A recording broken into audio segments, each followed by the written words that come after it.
What's up, everybody? Welcome to another episode of Bigger Than Our Dreams. Amir here, and I'm here with my very good friend Yanni Blue. We have been killing it. This is episode 3? Something. Okay.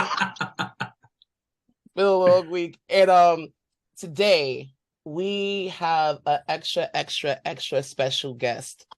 My very, very, very good friend, okay, New York City native, model, stylist, actor, bad bitch. He's been featured in The Real Catwalk, other campaigns like Arrested Movement and the EveryMan Project. And he's also been covered in multiple media outlets, including CBS 8, TZR, and Input. And in March 2020, oh Lord, child. In March 2021, not 2020.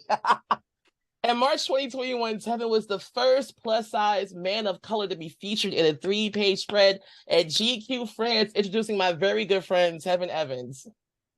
Hey, guys. How are you feeling today?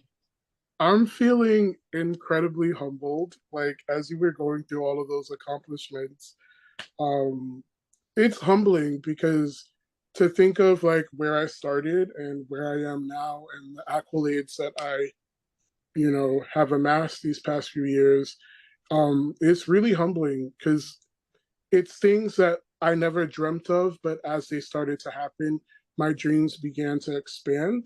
Mm-hmm. And so to look at little like markers of success that I've like created for myself and to see that I've achieved those things, that feels major. And then also you have been an integral part of making some of these dreams come true. So yeah. Thank you. Aww. You know I love you. Yeah, I love you too. Yes. Oh my gosh. We haven't got to talk about this publicly together, but like, how did it feel when I called you January 2021 to tell you that we were going to be published in GQ France? So you literally, like, you called me. I was in the kitchen talking to my sister and you called me and you were just like, do you have a moment? Like, I got to tell you something. Like, are you in private right now? And I was just like, no, but I can be. So I ran to my room and then you told me and I wanted to scream. I wanted to like run around and you were just like, I don't know which images they're going to choose. Yeah. But I have a really good feeling they're going to choose yours. Yeah. And I was just like, oh my God, like, I mean, to even be like thought of, to even be considered for that, I was just like, what the hell is going on? And I was just really exciting. And like, as you asked me, I did not tell anyone. Although, like, my sister was right there and she's like, what's going on? Like, why do you look like that? You look so happy. And I was just like, I can't tell you, but I just feel that something really good is on the horizon. And then, like, what I think it was less than a month, maybe about 2 or 3 weeks later, you called me and you were like, they chose 3 images and yours is definitely one of them. And then you were like, your images are part of the centerfold of the magazine. And I was just like, wait, bitch.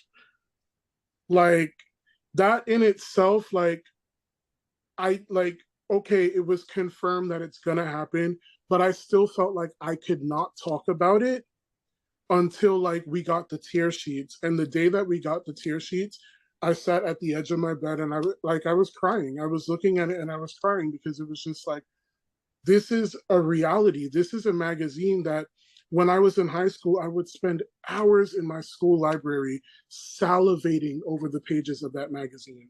I mean, granted, it was GQ West, but to look at that and like I used to dream of like just being in the society pages. I was just like, one day I'm gonna be a New York socialite. Like I'm gonna be featured in the society pages because my life is just gonna be that cool. But to be beyond the society pages and to be featured within that magazine as a model, like beyond my wildest dreams. Wow. That's beautiful. Congrats to both of y'all. That's huge. Thank you. Thank you. That's huge. That's huge. Thank you. And in listening to you, I had a lot of those same emotions. A lot of times it takes me a while to process things. And I remember getting the email and I thought it was spam. I was like, someone's trying to hack my computer. There's no way this shit is real, but that's because of how we've been programmed, that there's no way possible that they're gonna really take a step and do something this groundbreaking. And you know, the editor at the time, Benjamin reached out to me and he was like, you know, we're putting like a piece that is tied to the cover. We're doing a piece on fat phobia and we really love your work.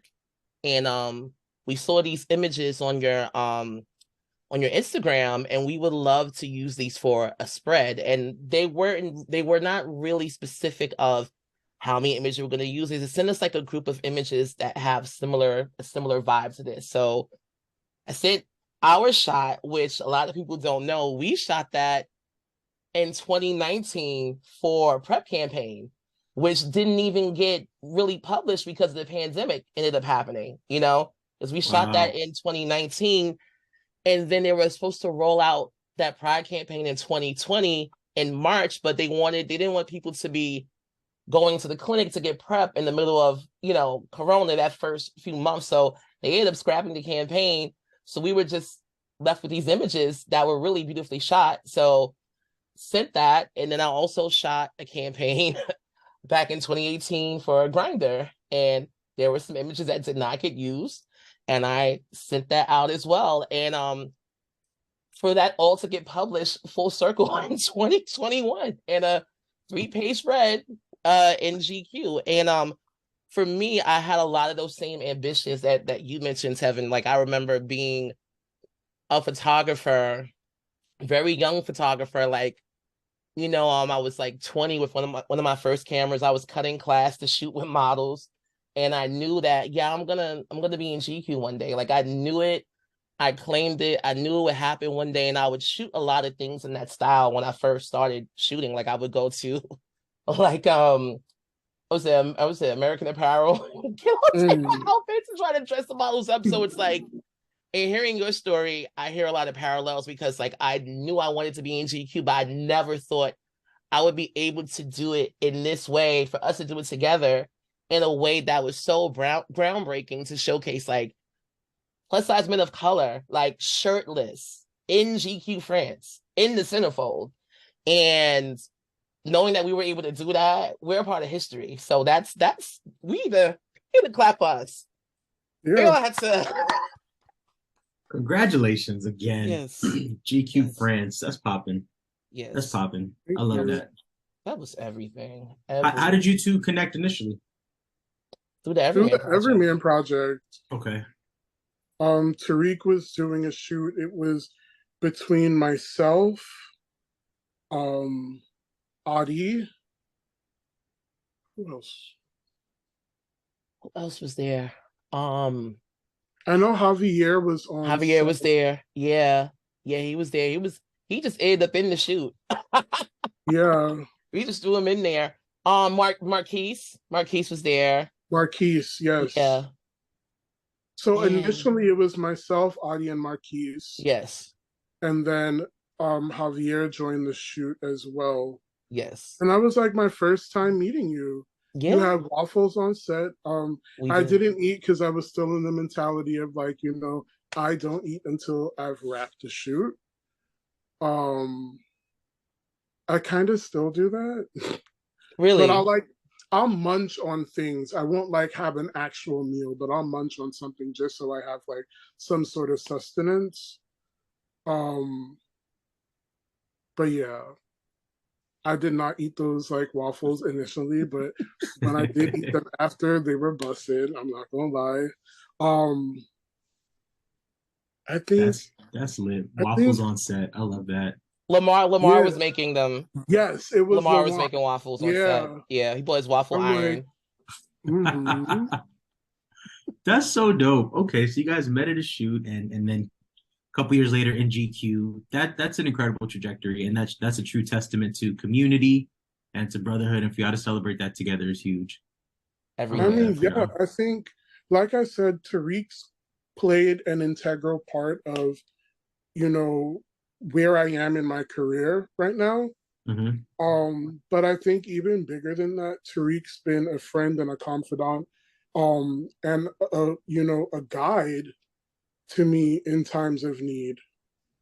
Yes. So it's not just what he does, behind the camera. It's not just about what he does for the community, but it's also what he does when the camera is not rolling. It's what he does when you get a moment to talk to him on the phone, or just to, shoot messages and those words of encouragement, or just words of, affirmation. Like, that's the type of person Tarik is.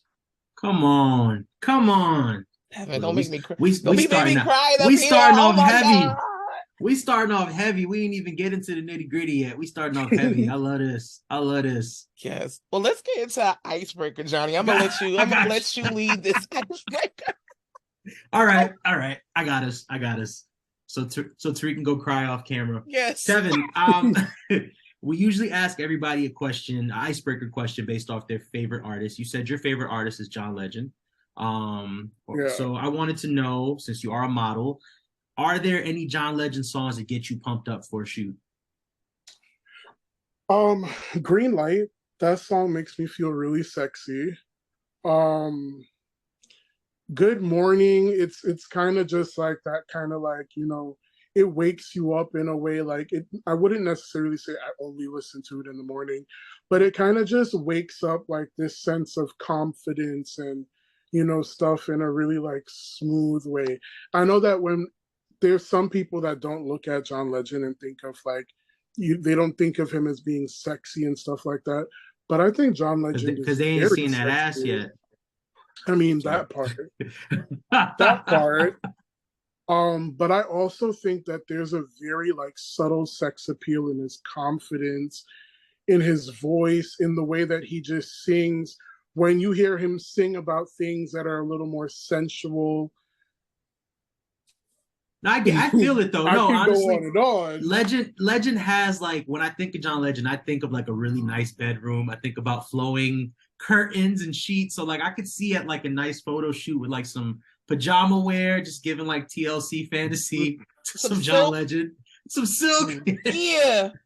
Yeah, I can see I'm that for not Mr. even gonna Legend. hold you. A lot of my shoots have either been nude or I've been in underwear. So yeah, John Legend definitely Makes gets me sense. amped up on set. Makes sense. Shout out to John Legend and all of that he got going on behind him. Amir, did John Legend make his way into any of your pre-shoot? I know your playlist is pretty ratchet, but does John Legend make his way somewhere in your shoot playlist? He has not. He has not. But we got Cupcake on that playlist. So. There's a lot of Cupcake. There's a lot of trap and drill, a lot of bad bitch music on there. But Green Light does make me too feel like a bad bitch. So if there were to be a John Legend song on the Full of Shoot playlist, I do think that would be the one. I'm in for Green Light. I like one of my favorite John Legend songs is from his second album. Da, da, da, da. What's that song called? Just a little. Da, da, da, da, tonight. That you stay just a little. That one. Save room for my love. Yeah, that's her. That's fun. To be with me. I'd play that at a shoot.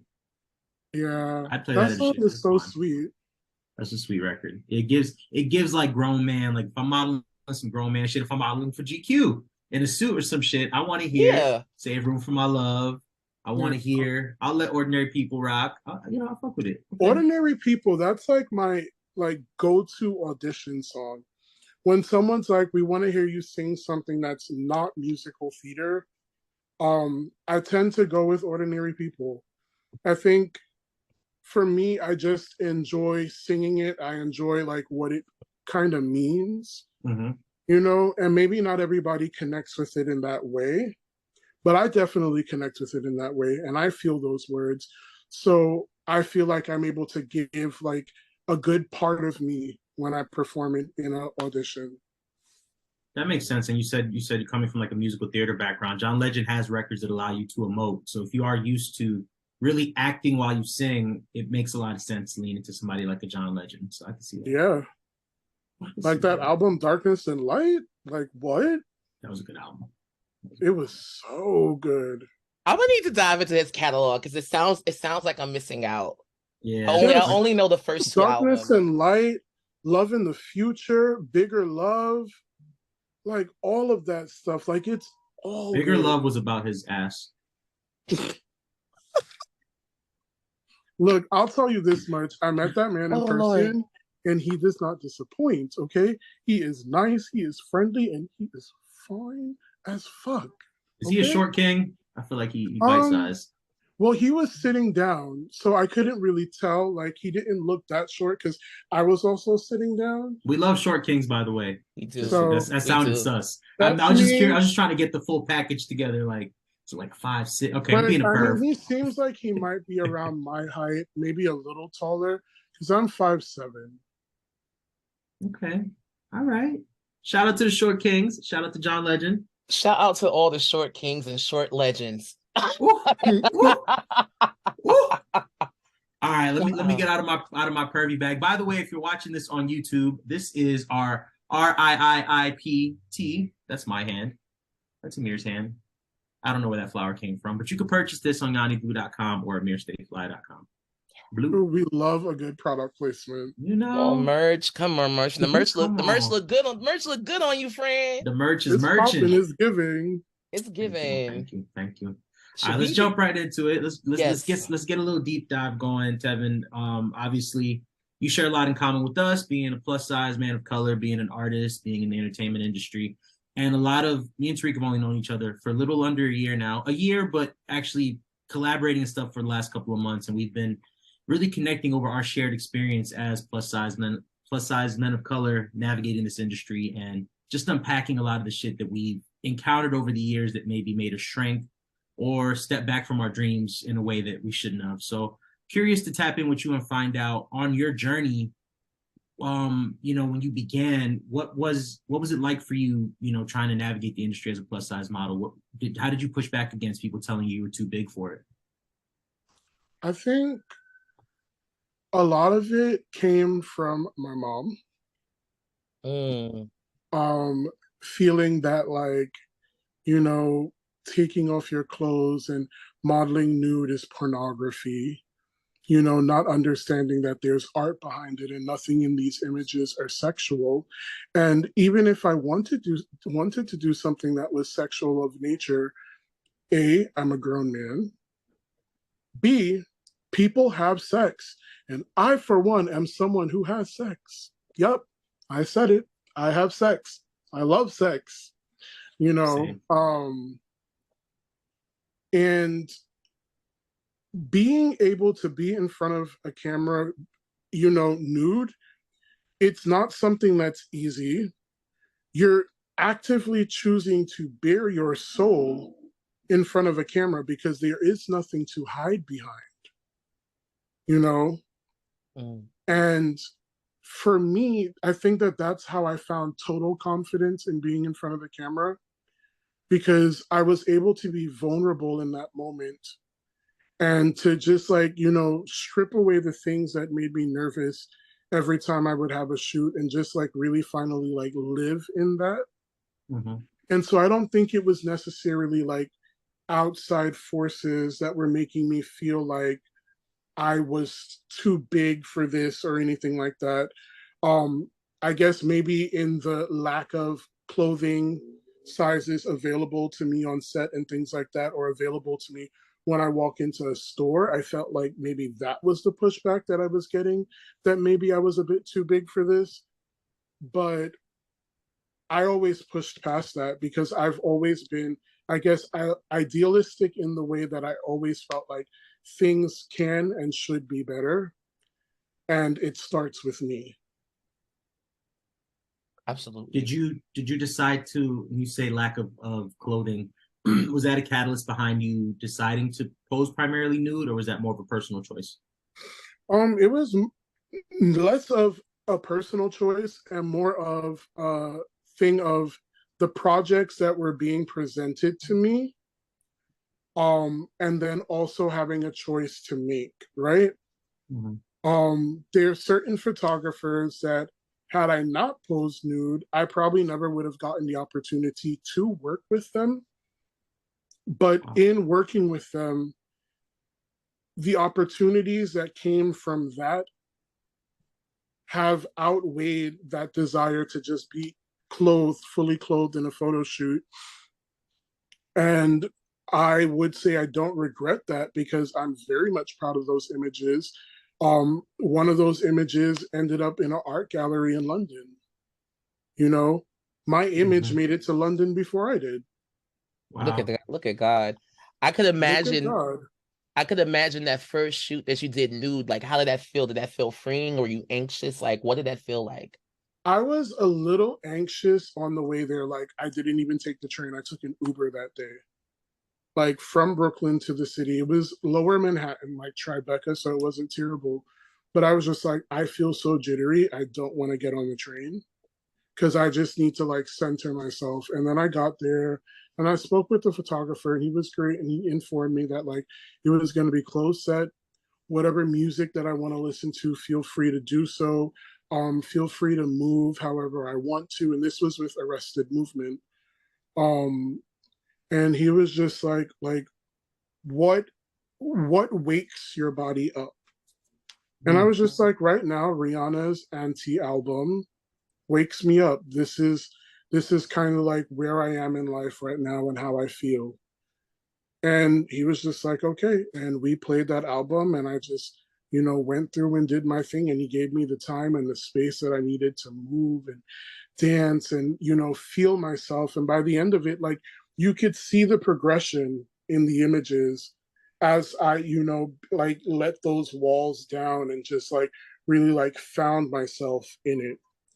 So like that right there shaped so much of what I was therefore able to do, beyond that, right? Then the second time I posed nude was with Ryan McGinley, and that was for his yearbook series. And that was just really cool. And one of his assistants at the time, Louisa, was on set with me. And like Louisa's energy is just insane. And it was just like, Louisa amping me up, and like Ryan shooting, and Louisa's just like, just feel yourself and moving with me and stuff like that.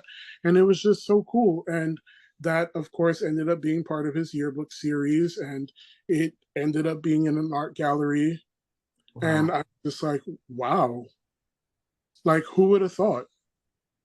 I love that. Do you feel that with modeling and getting into it, do you feel that you've been able to uncover different layers of yourself that you've not known before modeling, actually? Yeah, I think so much of me has changed and has been able to be a little more open. Like, I've always just been really vocal and stuff about, like, my desires, my likes, my dislikes, who I am as a person. But I think modeling has allowed me to express that on the outside as well, even more. Because when you're on set and you're being styled by somebody else, you're at their mercy. You don't get to be like, no, I don't like this, really and truly. Which, it's crazy to say that. And it's not like, you like literally can't be like, hey, I don't feel comfortable. You can express discomfort and stuff. But at the end of the day, you're there to bring to life a vision, right? And you've agreed to immerse yourself in that vision. So when you walk onto set, you're agreeing to, live in that world and to embrace what that world is, within reason, of course, but to embrace what that world is. So if a stylist puts something on me and they like it, the photographer likes it, it fits what their vision is, my job from there on out is to make it look good. Even if I don't like it, how do I find a way of making this look good on my body? And that is what my job is. That's what some people don't understand. And then they think that doing this is just really easy, right? They think that being a model is just you show up to set, you get to look pretty, there's, glam and stuff like that. No, there's prepping the night before, there's making sure that I'm getting my hair cut, because as a Black model, I don't know what's available to me once I reach on set, what resources are available to me. Will there be a barber on hand to touch my hair up, or to give me a haircut that the photographer wants me to have? I don't know if there's going to be a makeup artist there that is going to be able to match my color with the right foundation and not make me look gray, because that's been a problem before. I don't know if there's even going to be clothes within my size, so I always walk with a few extras, just like simple basics to make things work. A jacket can be thrown over a shoulder, things can be cheated, pants can be cut in the back and buttoned in the front to make it look like it fit. There's all sorts of tricks that can be done. But if you don't come prepared, you're kind of screwed, right? Right. But again, this goes back to me having to learn how to be open and to try different things and to just immerse myself in that. And therefore, in my personal life, I've been able to just start exploring different things, exploring what I like, what I dislike. I realized that I like wearing sheer, tops. I realized that something about wearing what somebody would call a blouse and stuff makes me feel very masculine, although someone would look at that and be like, that's quite feminine, I'm like, this makes me feel very masculine, because I feel like I'm able to tap into that other side of me that maybe does like something that's a little more feminine, and I can wear it and it just makes me feel like me. It inherently makes me feel as male as possible. Right. And that's the biggest. That's so important, because you're actively, as you're expressing yourself, it's reminding me of that active battle that we should all be going through. Not battle makes it sound aggressive, but that active journey we should all be going through in defining ourselves on our own terms.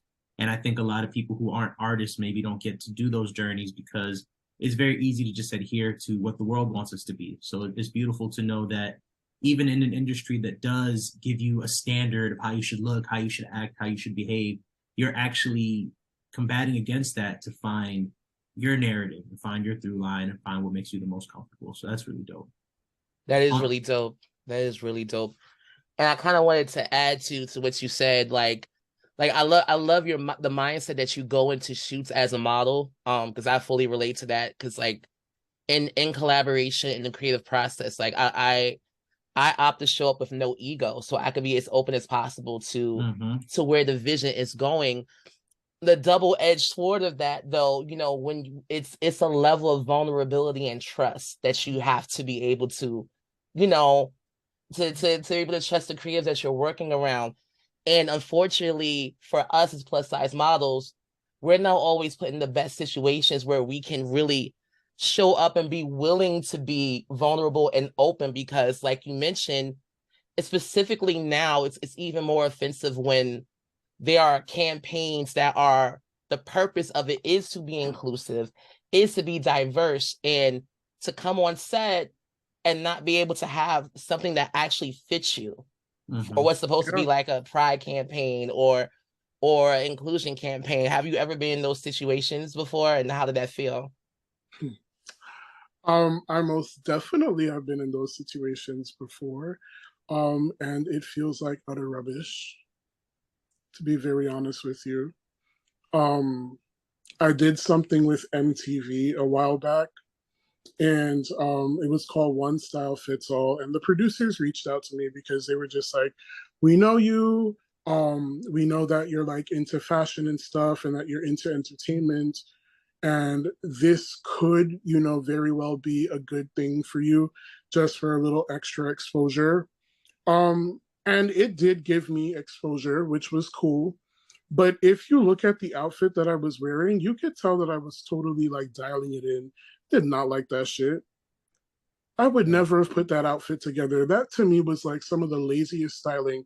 And I looked at my peers and like, I was just trying to figure out how in the hell was this outfit supposed to be inspired by Harry Styles?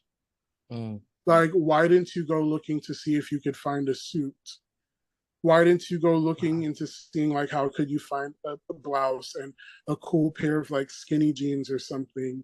You had enough time, because from like I think from the time that they confirmed me to the day of shooting, they had a month.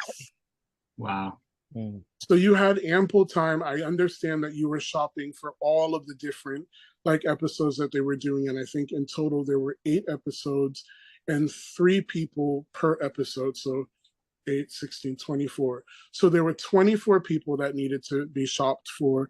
And I want to say most of them, if not all of them, other than me, were straight sizes, people that you could easily go into a store and find, you know, sizes for. So it was really just me. And it was a pair of Levi's that had like rips, and then it had like a pattern that was patched into the rips of like a floral print shirt, which separately those were cool pieces. But altogether, it just didn't make sense. It was so lazy that I was just like, what is this? Like, why am I wearing this? Like, what about this gives you Harry Styles? And you could tell that the stylist herself didn't believe it either. Like, she was just dialing it in. And it was just like, you know, being up there and pretending like it was all good and stuff. And I was just like, nah, fuck that. Like, this ain't it. I took that shirt, went home, threw on a pair of like white short shorts, tucked that shirt in. I think I wore it with a sandal. And I was just like, this is my version of what the outfit is. This is kind of like where I would have gone with it. I think what ends up happening a lot of times is you know, a lot of these producers that put these shoots together, they get these really bright ideas, but they often tend to really lack the intention and to really go into the community, actually hire people who are plus size stylists, plus size, who know how to shop for fashion, who knows how to really go and do things with intention and get something that they know is going to fit everybody and make sure everyone feels comfortable and feels good on set. And a lot of times for me, it feels like the reason the intention is it theirs because they're essentially just trying to check a box. Yeah, right. It's performative. It's very performative. Who in you guys' experience have been people that have done it right? Because obviously a lot of people can just kind of, like you said, check off a box, let's get a plus model. Yeah. But who in your experience, if anybody, because if there's nobody, don't lie for them. But not like who has done right in y'all experience in the fashion world? I'll let Tevin go first. I want to say, and I can't remember his name right now, but Lizzo's stylist. Oh, Brett something, right? There's people that have a love-hate relationship with Lizzo's stylist, because there's times where they're like, oh my God, what Lizzo is wearing is vulgar. But y'all wouldn't be saying that if it was on a straight-sized woman. And so we're going to let that sit right there, because why are you policing Lizzo's body? Why do you feel like it's your place to say what she should and should not wear, right? And what makes it inappropriate? You know, riddle me that. What makes it inappropriate? If Cardi and all the other girls can wear it, what makes it inappropriate that Lizzo's wearing it? You know? But I think that, like, I mean, especially Lizzo's Met Gala look, this past Met Gala, Lizzo gave everything, okay? Yeah. Lizzo was every bit of the plus size Barbie doll that we need. I mean, Barbie's really doing good things with those plus size dolls. And I'll tell you, my niece's favorite Barbie doll is a plus size Barbie. She takes that girl everywhere, you know? And she's not looking at her as her body's different than mine, or her body looks different. She just loves her because that's the doll that she gravitated towards. That's the doll that makes her feel good. Brett Allen Nelson, that's who her stylist is. So yeah, amazing. Yeah, he does Doja Cat too. He's dope. I think he started off working with drag performers. So he's coming. So that's a good example of going into a community of people who are already working with bodies that are marginalized, and being able to bring that to the masses. Because Lizzo always looks on point. And to your point, I remember there was a meme going around of Lizzo in a sheer glittery outfit compared to Rihanna's glittery outfit that she wore to an award show a couple years ago. and they were saying like, what's the difference? You know, when it's Lizzo, it's like, oh, it's gross, it's this, and then Rihanna, it's sexy, it's classy. So I think you're right. There is this double standard of like, you know, why can't these bigger bodies wear the same things? And then of course it's not even available. But when somebody is going out of their way to create it and put the visual out there, now you don't want to see it. It's just like, damned if you do, damned if you don't, right? Yeah, and another, like, not a stylist but a designer that I really want to point out, who, well, two that are really important, but there's one that really like stuck out to me, Mm-hmm. was now his name has slipped my mind, Christian Siriano. Okay. When Mm. everybody did not want to dress Leslie Jones, Christian Siriano stepped up and was just like, yeah, no, it's not about to go down like this. Dripped that woman out, okay? Dripped her out and made sure that Leslie felt beautiful on that carpet, okay? Beautiful, and did it with so much respect for who she is and what she was going through in that moment with people declining to dress her. Okay? Yeah, that's crazy. And That's she crazy. at the time was not a small name. She was Mm-mm. already a big name. She was one of And the they were stars of refusing SNL. to dress her. So, like, what the hell is that about? You know? But Christian Siriano stepped up to the plate and made that woman look beautiful, and then turned around and said, oh, you thought this was a one-time thing? And featured all of these different beautiful women of different sizes. I He love did Christian Danielle Siriano. Brooks' wedding dress Oh, and she stuff, looked gorgeous. She looked gorgeous. Yeah, Yes.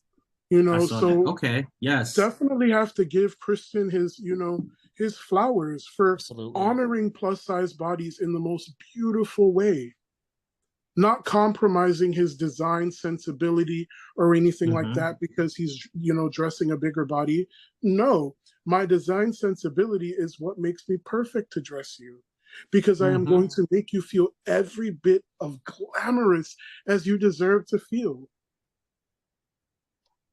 That's real. It's That's so real. I love real. that. That's so Shout out, real. shout out to those people out there making it possible, because it is a matter of, I mean, obviously you guys know better than me because you're navigating the fashion and photography world. I know that there's a shortage of resources, but anytime we can big up people that are doing it right, we definitely should, because by elevating Absolutely. those names, we can create more visibility for ourselves, create more community. And I think that's what it's all about. And I think that's what both of you have been doing in your work already, just creating that space, creating that visibility. Tevin, for you as a model and as a public figure, who are some of the people, who are some of the heroes that have stood out to you on your journey, who have given you confidence or given you hope, given you inspiration to keep pushing through? Well, I mean, obviously, I've expressed that about Tarik already. So you guys know where I stand with Tarik. Ryan McGinley, especially after this past experience that I last had with him. We were in Colorado shooting. I think we were shooting 7 days straight. 7 days straight. We were waking up at 4 or 5 o'clock in the morning to catch sunrise, taking the afternoons to kind of recharge and refuel, and then going out in the evenings and catching the sunset. And we did that every single day, 7 days straight. Uh, And there was one day where we were on the Great Sand Dunes and I was struggling. Okay. Like, the group was kind of ahead of me and I was struggling to get up the sand dunes because, like, I mean, you're trying to climb up sand and I'm also a big boy. So that's tough. Like, I lost weight on that trip. Like, that's how much, like, it was intense on my body. But I turned to Ryan and I was just like, I feel like the anchor in the group. And like I just don't want to like be holding everyone back. I'm really sorry that it's taking me so long to get up there. And Ryan turned to me and he was just like, you are absolutely not the anchor of this group. You're one of the most special people that I've ever photographed and worked with. And I picked you to be here for a reason, because I know what you do and I know what you bring to the table. And you being here is important to me. that's beautiful. And I mean, to hear those words from him, and Ryan shot just about everyone. Ryan's not, you know, some no-name photographer from Wichita, Kansas, Right. that was just like, let me just do a little something and be cute. Like, I mean, Ryan has a big name behind him. Ryan has a big brand behind him. And for him to like look at me and hold me in that regard, you know, that meant the world to me. I never expected that, you know. That's a beautiful experience. And that has to be Yeah. encouraging for you, like you said, for somebody with such a big name to uplift you in an industry that you don't see people like us being uplifted to begin with. So that's huge. What about on the model side? Were there any models that stood out to you on your come up as well? Um, I guess my friend Adi and like the two of us were like coming up around the same time, but I remember I used to tell him like, yo, free the nipple. Like free the nipple. Like it's the most simple Yes. thing. And I used to be like, free the nipple. And now this man is like basically shirtless and naked all Titties over the out. place and living his best life. And I think that that's so amazing to watch Adi be so comfortable in himself, comfortable in his body, comfortable in his being, despite so many people being absolutely wretched to him. Yeah. Like, I think that that's so amazing. And I love that it's never a thing that, like, kind of stops him from doing him. I think at this point, it probably fuels him at this point.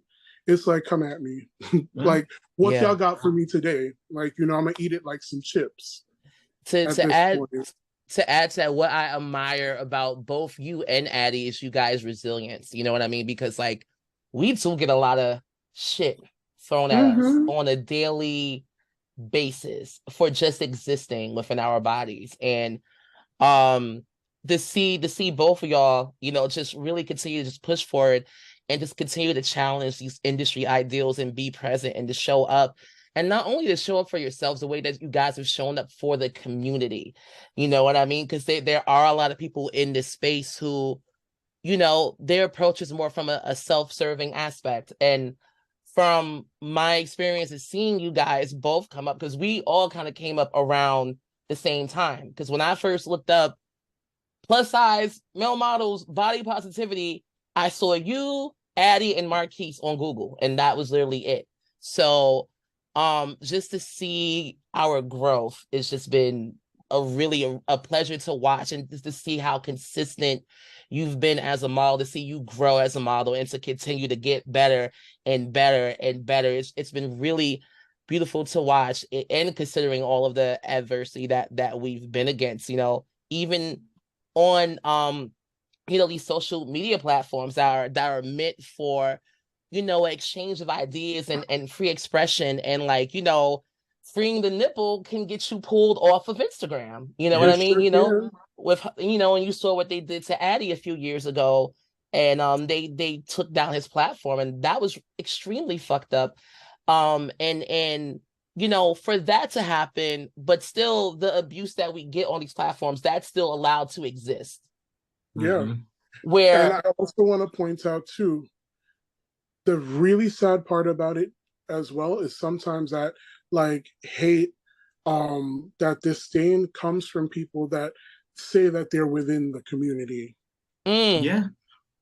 And I find that a lot with marginalized communities. It's almost like people find their pocket. You know, they're getting shitted on by the world, so they find their pocket where they're safe, and they turn around and just shit on people within that pocket. And it's like, oh wait, it's not how this should happen. Like, oh yeah. and I find that as a queer man, I find that as a black man, and even I'm seeing now, because I come from the songwriting world, I come from the music world. I was out of the picture all this time, and stepping into being visual and collaborating with Amir and meeting more models and more men who you know, your face and your body is your brand. I'm realizing like, oh, this shit goes deep. Like every single community, it's like, all right, we have plus size, but now, oh wait, you don't have broad shoulders. You're not built like a football. No. Oh, too much belly. Oh, it's like, oh wait, but I thought this was for us over here. Like, no, you don't go up to 5X. What you what?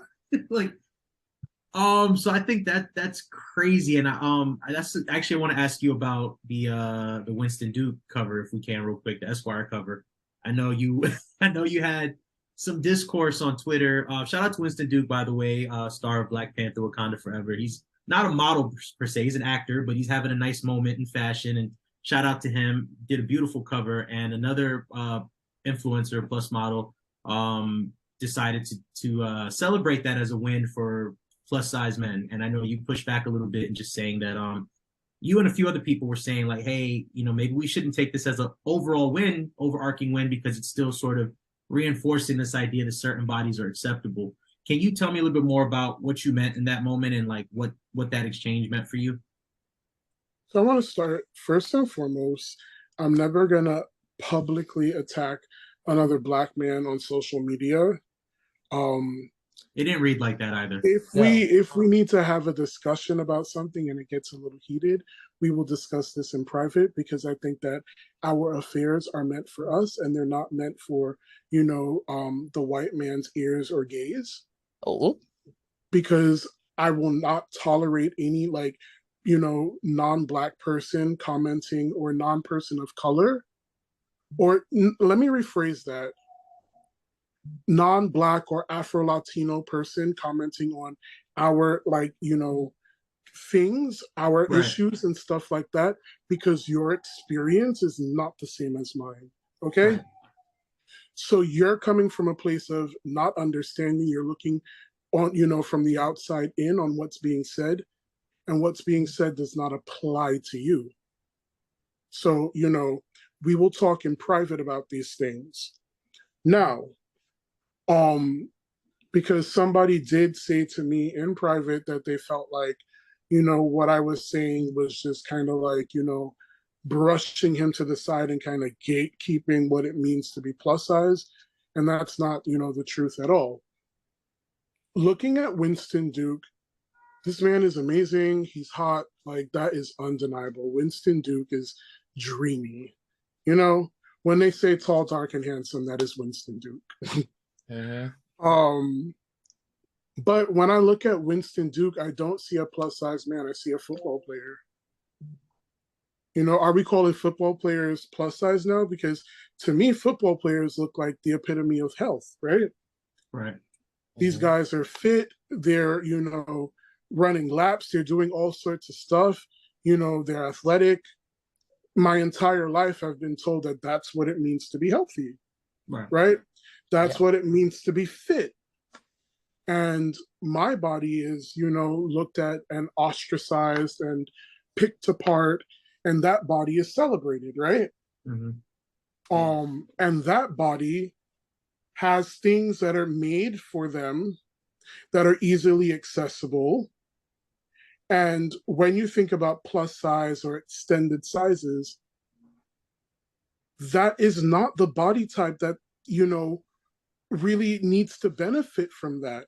So it's not like shading him, and it's not taking away from his win, but it's just saying that, hey, like, this is a little bit of a problem to label this as a plus size body, because in all actuality, I don't think that he's really considered a plus size man. I think that he's your average man. He's your average man. And there's nothing wrong with being that. There's nothing wrong with that. But to say that he's plus size representation, then what is plus size representation?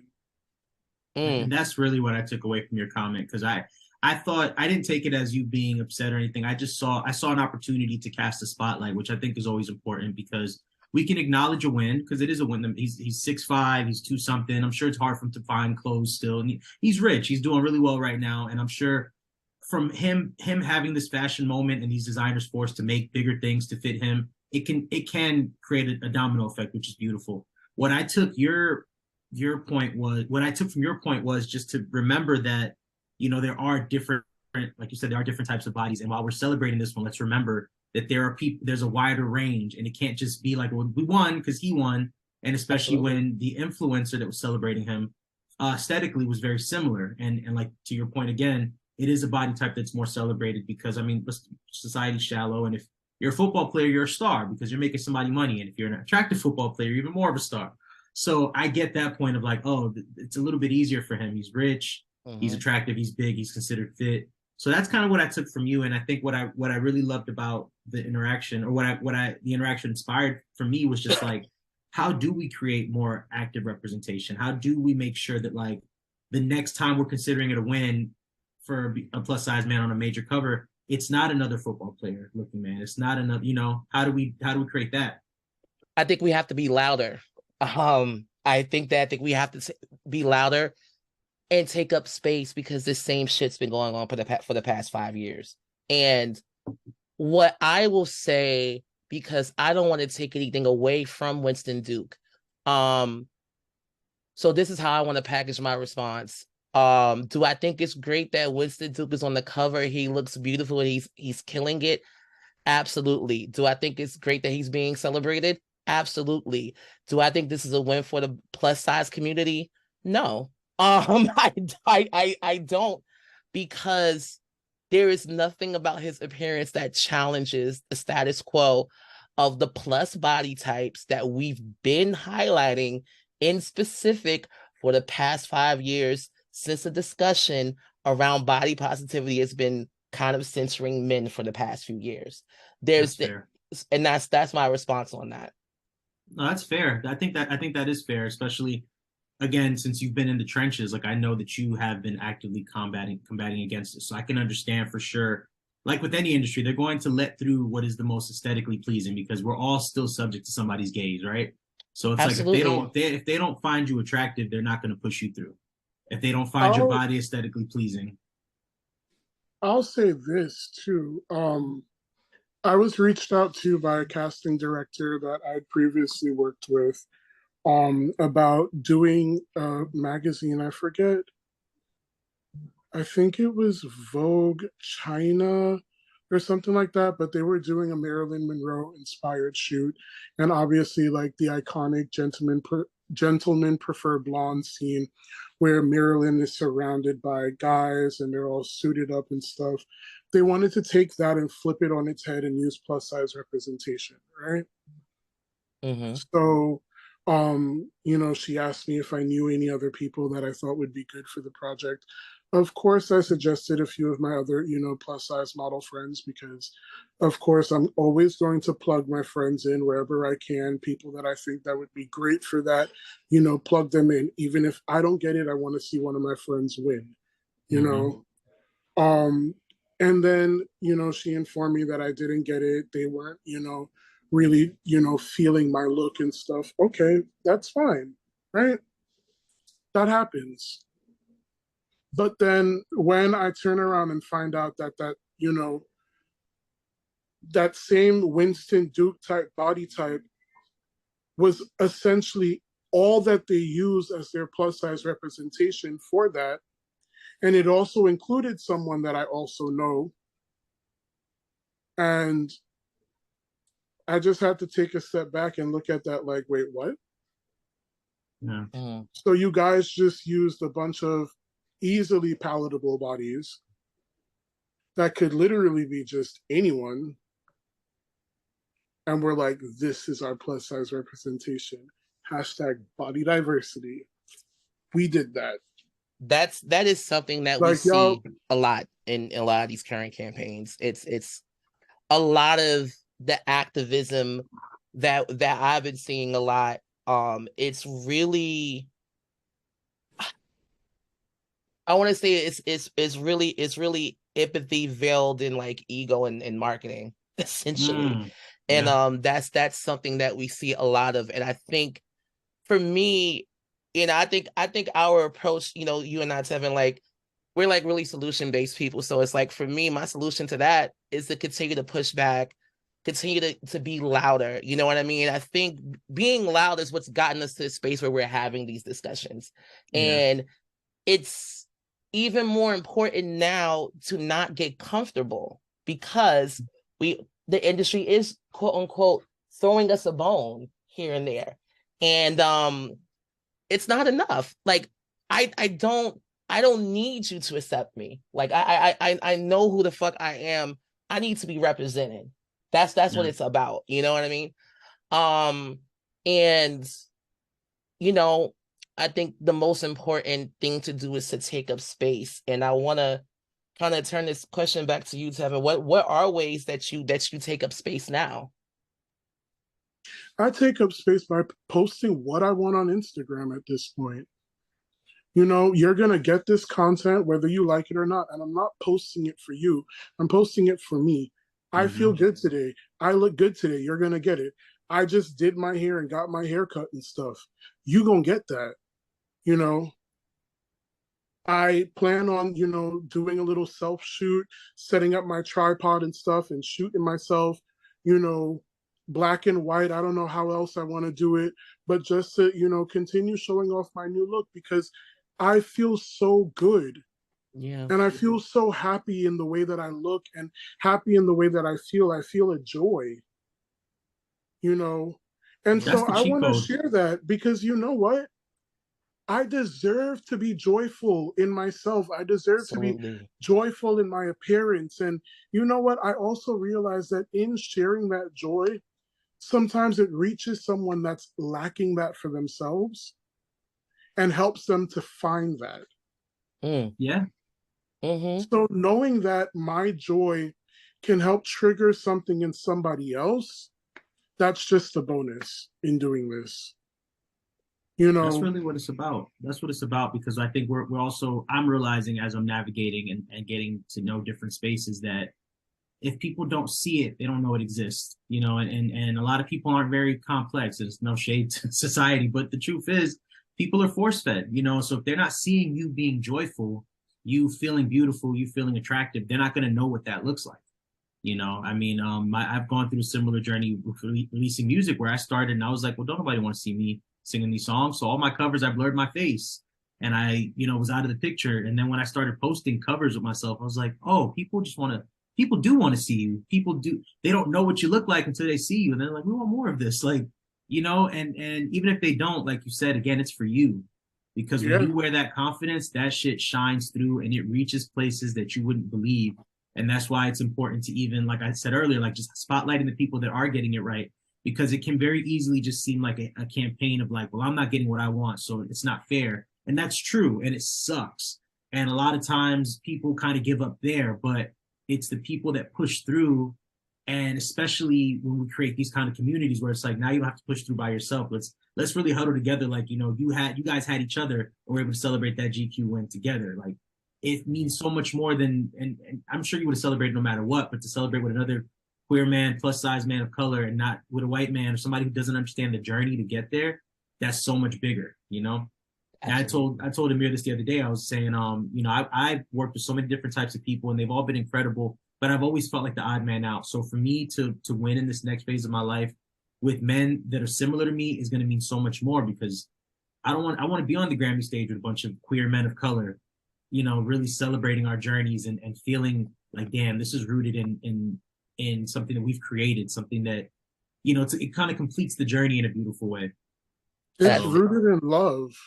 Yeah. And I think in the spirit of that, the more of us unite together and we take up space as a unit, that's how we can affect change. yeah. Yeah, because at that point, you're not even trying to change the world. You're being the change, and the world wants to come to you. And you've seen it time and again with different groups of people who are doing something incredible, and they're so dialed into what they're doing that by the time people notice, they're like, "Oh yeah, we've been here. Like, sure, y'all could, but we're fine." You know, it's the Issa Raes, it's the Quinta Brunson, it's all those people that really have been just kind of honing in on what they're doing. And I think that we are definitely have the potential to be the next wave of that. Absolutely. Absolutely. I think it's really important for us to hold each other accountable in building those connections. And even, you know, if you are a plus model and you are in the position of privilege where, you know, you are getting more jobs than others because of your body type, you know, it would be even more moving if you were to try to make space for others and make an effort to highlight others as well who don't get seen as much, you know? And I think that is really how we affect change. Because that's what I've been doing. For us in the music space as well, having more men that look like us on our covers and our music videos, like really using our platform in these discussions. Like that's the whole point of like, let's keep ourselves surrounded and keep ourselves uplifted so that we know we're special and we know that we have each other's backs. So that we don't have to go out there and be like, damn, I'm trying to force myself into these campaigns that don't want me. I know Amir got a video coming up and it's funded and it's, You know, the clothing lines are showing up. Like, you know, build that platform of like, oh, now let me go over here. It's like what they do with Fenty. Mm-hmm. Mm-hmm. You don't have to Mm-hmm. beg to be in Victoria's Secret no more. There you go. Rihanna will have you twerking in the desert. It's funny that you say Victoria's Secret too, because I had gotten reached out to by Victoria's Secret, which was interesting. I guess apparently at some point Pink was trying to diversify and feature males, and it was basically like the idea behind it was having like your chosen family with you, um but like obviously like your chosen like model family. But I have a few friends that like I definitely told them that like these are my people, this is my tribe, and basically like putting myself on the line in that sense, because it was just like, okay, like now it's not just about selling myself, but it's about selling these individuals who I believe would be amazing if given the opportunity to be a part of this and to do this. And ultimately, I didn't get it. But at the same time, my goal is never to gatekeep. My goal is to always share the opportunities where I can, because I know that these opportunities are always so far and few. And I know that that representation is so much bigger than I am. If not me, then who? Mm-hmm. And I'd rather know that it's a friend of mine who gets that opportunity than somebody else who gets that opportunity and does nothing with it, who holds their tongue every time something happens, instead of like, you know, speaking on something, instead of having a voice.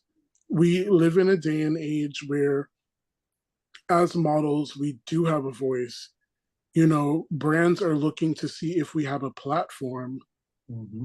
and what do we do with our platform. You know, obviously like they're not really looking for the person that's super radical and like let's burn the place down, you know, but they are looking for people that are willing to take a stand for something, you know. And if that comes with concessions, that, you know, partnership or that job comes with you having to compromise parts of yourself, well then that's a choice that you have to make if you want to do that. But also you have to tell those brands you were interested in me for a reason. Mm. Mm. Mm. You dropping some gems, friend. Listen, I think that's a good spot. That's a good spot to put a pin in it, because Yes, I think that yes. people need to marinate on that one. Tevin, you're at Fat Chuck Bass on Instagram, Third, and anything upcoming that you want to plug? um not really. I mean, I do have a few interviews that'll be coming out soon. Okay. um I think this week alone I worked on 3 interviews. Yes. Yeah, Press yeah, all. Come on, media tour. yeah.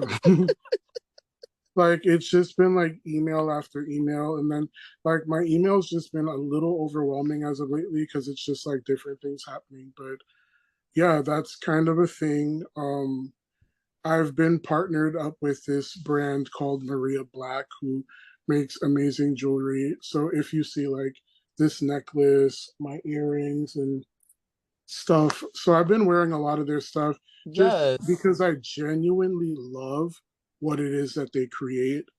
I think that the idea of like jewelry not having a gender attached to it, but it just being based off of design and who Mm-hmm. you are as a person and what you can do with what they make is so special.